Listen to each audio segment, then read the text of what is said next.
There is a voice inside your head. It speaks to you every single day. It tells you, you are not good enough. You are not smart enough. You listen. You step back.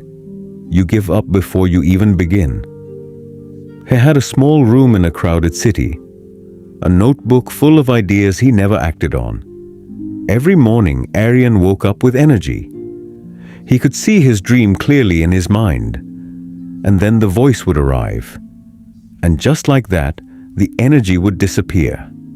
He would pick up his phone, scroll for an hour, and tell himself, I will start tomorrow. His younger cousin Rohan called. He was already moving, already making progress. After the call ended, Aryan sat in silence. Something inside him felt very heavy. It was shame. He opened his notebook. The same ideas, the same handwriting, from 3 years ago. Nothing had changed. He slammed the notebook shut. His hands were shaking, and he whispered, "What is wrong with me?" That night, Aryan could not sleep. He walked to his small window and looked outside. Across the street, an old man, alone, cleaning his small tea stall, quietly, without a single complaint. Aryan went downstairs, crossed the quiet street, and stood at the old man's stall. The mind makes noise. Work makes silence. The mind is a servant, but if you don't give it work, it becomes your master. Aryan walked back to his room. He sat on the floor, not the chair. The floor? Something in those words had entered his chest. He picked up the notebook. He turned to a fresh new page. And he wrote just 4 words, start, then figure it out. It wasn't a masterpiece. It wasn't perfect. But for the first time in years, it existed. The next morning, the voice returned. But this time, Aryan did not argue with it. The voice said, "You will fail." Aryan simply opened the notebook and began anyway. 1 page became 2. 2 pages became 10. Tiny steps became movement. Across the street, the old man continued cleaning his tea stall.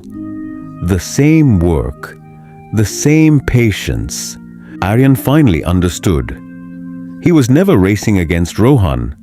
He was racing against yesterday's version of himself. Months later, the room looked the same, but Aryan did not. The voice never disappeared. It still whispers sometimes, but now it speaks from the back seat. Aryan is driving. The truth was simple. Motivation had never been the thing he was missing.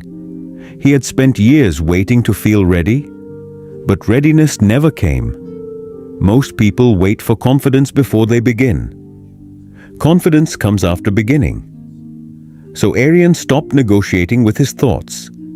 The thoughts still appeared, but he no longer invited them to sit at the table. Day after day, the work became easier, not because the work changed, because he changed. The people he once envied no longer felt far away. They had never been different from him. They had simply started sooner, and every day he showed up, the voice became a little quieter, not because he defeated the voice, because he stopped obeying it. Weeks turned into months. Small actions quietly became habits. The work was still difficult, but difficulty no longer frightened him. He stopped asking, "What if I fail?" and started asking, "What happens if I keep going?" Across the street, the old man continued serving tea exactly as before. Some teachers never stand in classrooms. One evening, Aryan opened his oldest notebook again.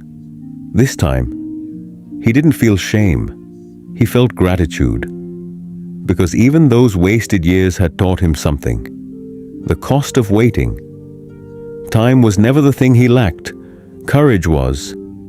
And courage, he learned, is not a feeling. It is a decision.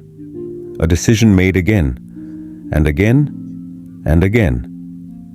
Because every meaningful life is built the same way. 1 small step, then another, And one day, you look back and realize you became the person you were waiting for.